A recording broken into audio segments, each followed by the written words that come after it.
बिस्मिल्लाहिर्रहमानिर्रहीम। अस्सलाम वालेकुम व्यूअर्स, आप देख रहे हैं डाइनिंग। और खुशबूदार सा मतंजन कैसे बनाया जाता है, इसमें चावलों को कितने % गलाना चाहिए, ये सभी आपको टिप्स इस रेसिपी में मिलने वाली हैं। रेसिपी पसंद आए तो चैनल को सब्सक्राइब कर दें, बेल आइकन को ऑल पे कर देने से आपको वीडियो का नोटिफिकेशन सबसे पहले फ्री में मिल जाएगा। खुशबूदार सा मतंजन खाने को बहुत दिल चाह रहा था, सो इसके लिए हमने 2 कप भर के चावल लिए। अपने घर में कोई से भी कप हो उन्हें इस्तेमाल कर सकते हैं। बस सभी इंग्रेडिएंट्स यानी पानी, दूध, चीनी सभी के लिए यही कप रखिएगा। चावलों को 4 से 5 पानियों में खूब अच्छी तरह से धो लेने के बाद आधा घंटे के लिए आपने लाजमी भिगोना है। मतंजन बनाने के लिए हमने स्टीम राइस लिए हैं। सबसे पहले हम चावल उबाल लेते हैं। इसके लिए हमने 1 लीटर पानी लिया, हीट को मीडियम हाई रखा हुआ है। पानी की टेम्परेचर से मुतालिक मैं आपको बता दूं, इसमें कोई जरूरी नहीं है कि पानी को बॉइलिंग पॉइंट पे होना चाहिए। पानी बिल्कुल रूम टेम्परेचर पे है, तभी हमने चावलों को शामिल कर दिया है। चावलों को पानी में शामिल कर लेने के बाद से हम टाइम को काउंट करेंगे। तकरीबन 9 से 10 मिनट्स लगे हैं।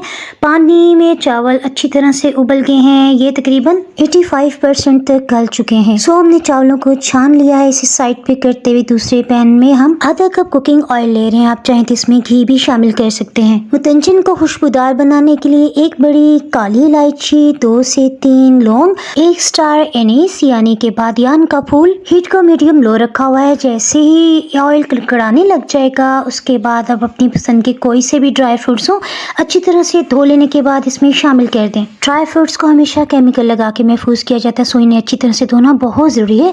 इन्हें भूनते हुए जैसे ही फूलने लग जाए, बस उसके साथ ही आप इसमें 1.5 कप चीनी शामिल कर दें। चीनी शामिल कर लेने के बाद अब हम इसे सिर्फ 1 से 2 मिनट तक अच्छी तरह से भून लेते हैं। उसके बाद हम इसमें आधे कप से थोड़ा ज़्यादा और 1 कप से ज़रा कम दूध शामिल कर रहे हैं। आप चाहें तो पानी भी डाल सकते हैं, लेकिन दूध से बहुत ज़बरदस्त फ्लेवर आता है। इसे हाज़म और खुशबूदार बनाने के लिए 3 सब्ज़ इलायचियों को छिलके समेत पीस लेने के बाद इसमें डाल लेते हैं।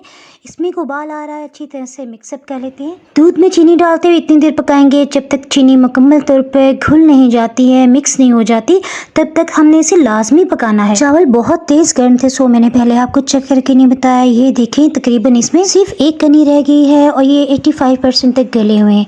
सो अब हम इसमें उबले हुए चावल भी शामिल कर देते हैं। अच्छी तरह से मिक्सअप कर लेते हैं ताकि सभी शीरे में मिक्स होकर इनका यकसा फ्लेवर निकल आए। हीट को तो हमने मीडियम लो ही रखा हुआ है ना। सो अब हम इसे इतनी देर पका रहे हैं कि दूध और चीनी डाल लेने की वजह से जो शीरा बना था ना, वो काफ़ी हद तक चावलों में जज़्ब हो जाए। वक्फे से चावलों में भी चम्मच चलाते जाएंगे। इसके साथ ही हम फूड कलर मिक्स कर लेते हैं। 2 चम्मच पानी में हमने 1 ड्रॉप फूड कलर डाल दिया है, रेड, ऑरेंज एंड ग्रीन। ये फूड कलर आप जितना कम मिकदार में रखेंगे ना, उतना ही मतंजन खूबसूरत लगेगा। ये देखें, चावल सभी दूध और शीरा पी लेने के बाद काफ़ी हद तक फूल चुके हैं। अब चीनी का शीरा सिर्फ चावल के नीचे की सतह पे है, ऊपर की सतह पे कोई पानी या शीरा नज़र नहीं आ रहा। सो इसी स्टेज पे हम इसमें फूड कलर शामिल कर रहे हैं। इसमें मैं आपको टिप देती चलूँ, मतंजन बनाते हुए ज़्यादा से ज़्यादा हिस्सा सफ़ेद रखा जाता है और रंगों को एक लाइन में डाला जाता है। दम देने से बिल्कुल चंद सेकंड्स पहले हमने 1 टेबलस्पून अरकी गुलाब, 1 ही टेबलस्पून केवड़ा एसेंस शामिल कर दिया है। ढक्कन को कपड़े से कवर कर देने के बाद अब हम हीट को लो करते हुए दम लगा रहे हैं। हीट में आपको दिखा देती हूँ। 10 से 12 मिनट्स के अंदर चावलों का दम आ चुका है। इसमें मैं आपको एहतियात की बात बताऊँ, क्योंकि इसमें चीनी का शीरा शामिल होता है। सो आपने 5 मिनट्स के लिए लाजमी ढक्कन को इस तरह से खोल के रख देना है ताकि इसमें से स्टीम निकल जाए। इससे जब आप चावल मिक्स करेंगे ना, तो वो एक्स्ट्रा खिले खिले से होंगे। यकीनन आप वीडियो एंजॉय कर रहे होंगे। इसके साथ ही अगर आपको ये रेसिपी पसंद आ रही है तो फ्रेंड्स एंड फैमिली में लाजमी शेयर कीजिएगा, और अगर रेसिपी पसंद आ रही है तो वीडियो को लाइक करना बिल्कुल भी ना भूलें। टाइम आ गया इसे टेस्ट करने का। बहुत ही मज़ेदार। अगर आप डाइनिंग हॉल पे मजीद रेसिपी सीखना चाहते हैं तो नीचे ब्लैक सब्सक्राइब का बटन नजर आ रहा होगा, उसे क्लिक करने के साथ साथ अगर आप बेल आइकन को भी प्रेस कर देंगे ना, तो नई अपलोड होने वाली वीडियो का नोटिफिकेशन आपको सबसे पहले फ्री में मिल जाएगा। दुआ में याद रखें। Thanks for watching.